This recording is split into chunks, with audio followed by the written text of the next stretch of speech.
Hey everyone, welcome back to my channel. Today I'm going to be showing you how to make some old-fashioned apple crisp. Here I have 7 Granny Smith apples that I went ahead and washed already. I have 1 stick of cold butter, a lemon, some light brown sugar, some ground cinnamon, some old-fashioned oats. We have some flour and some sugar.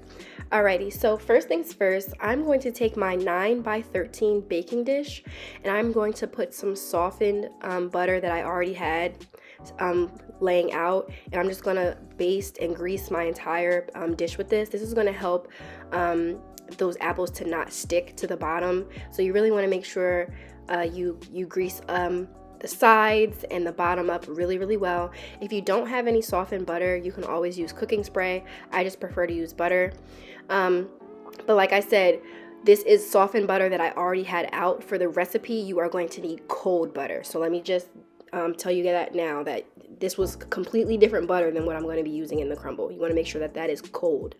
So now that my pan is all greased up and ready to go, I'm going to get all of my apples and I'm just going to get my cutting board out, and I'm going to show you guys how I peel these. I'm just going to be using just a regular old fruit and vegetable peeler, and I'm just going to take each apple and just peel them. If you guys have, a device that peels your apples for you, use that. However you peel your apples is how you peel them. This is just how I'm doing it. So I'm just going to show you here in regular motion how I'm doing this, just going around in a spiral motion. You want to make sure you get as much of the skin off as possible, because Granny Smith apple skin is very tough, and even when you cook it. So try and get as much of the skin off as you possibly can. I'm just going to show you one more time here at regular speed before I speed things up and get through the rest of these apples.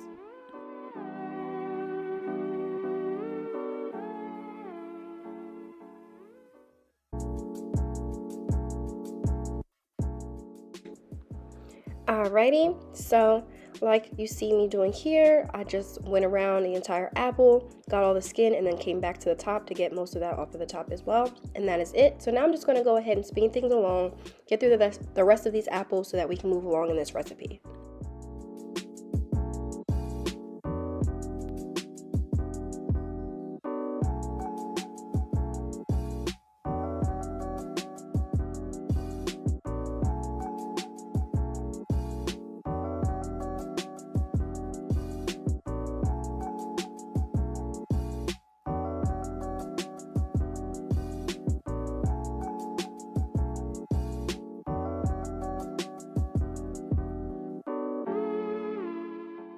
Alrighty, now that I am done peeling all those apples, we are going to go ahead and start cutting them.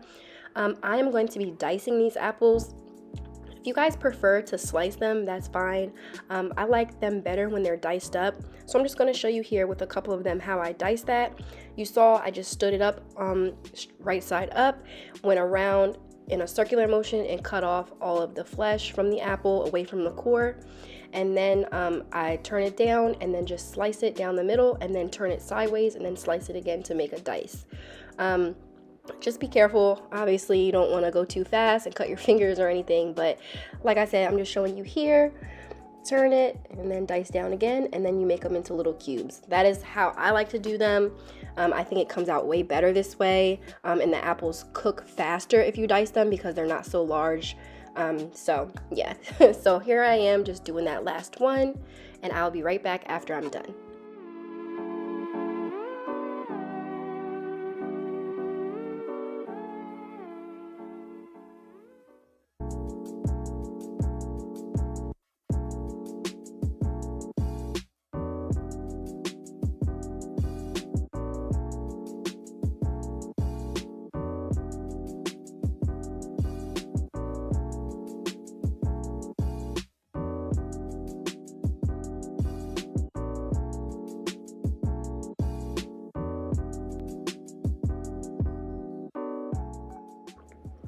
Alright, those are all diced up and ready.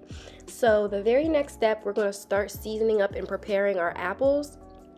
I am going to be adding 3 tablespoons of granulated sugar,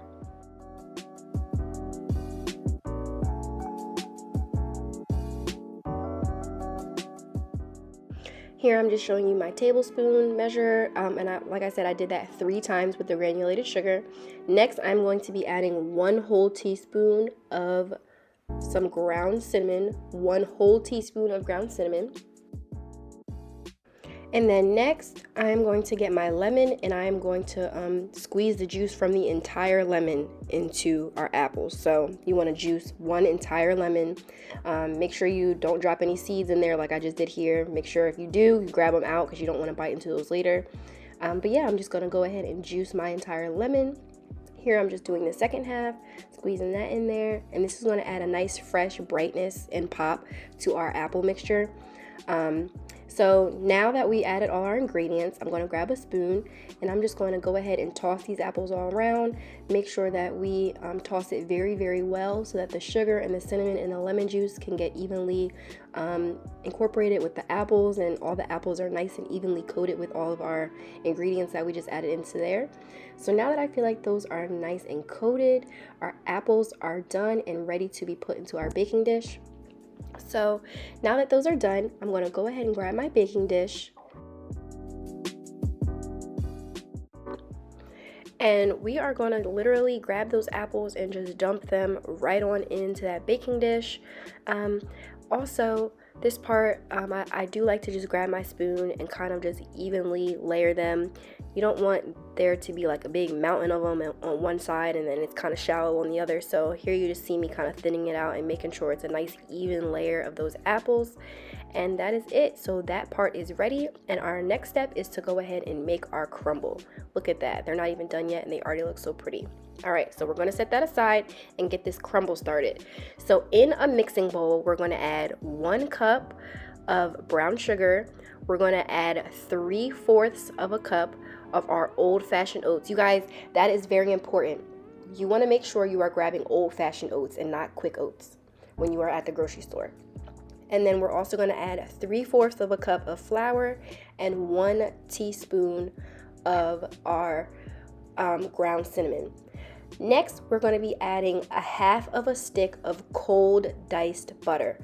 Here, you guys, I am going to be using salted butter, so I am not going to be adding a pinch of salt into our crumble. If you guys are using unsalted butter, you're going to want to add a nice pinch of salt. I just wanted to point that out. So I'm not adding salt because my butter is salted already. So next, I'm just going to grab my masher and I'm just going to mash this all up to make a nice crumble. If you guys have like a pastry cutter or some other tool that you use to mash things, go ahead and use that. I like to use this to kind of get it nice and mashed up, and that butter is going to start sticking to the brown sugar and the oats and it's going to form a nice crumble. So go ahead and just mash that up as best as you can. Make sure there's no clumps. If you do get any clumps or anything stuck inside of your tool that you're using, you see me here just grabbing a spoon, knocking it back in there, and I'm going to keep on going until it forms a nice crumble.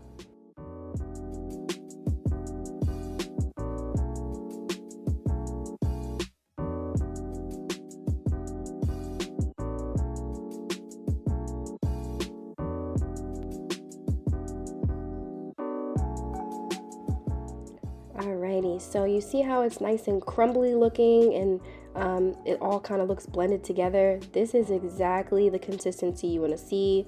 Some nice little flakes in there, some nice pieces of crumble, and you got your oats. I mean, this is going to be such a nice topping for our apple crisp. So next, we're going to grab our baking dish that has the apples in it. We're going to grab our crumble, and we are just going to pour this crumble all over our apple mixture.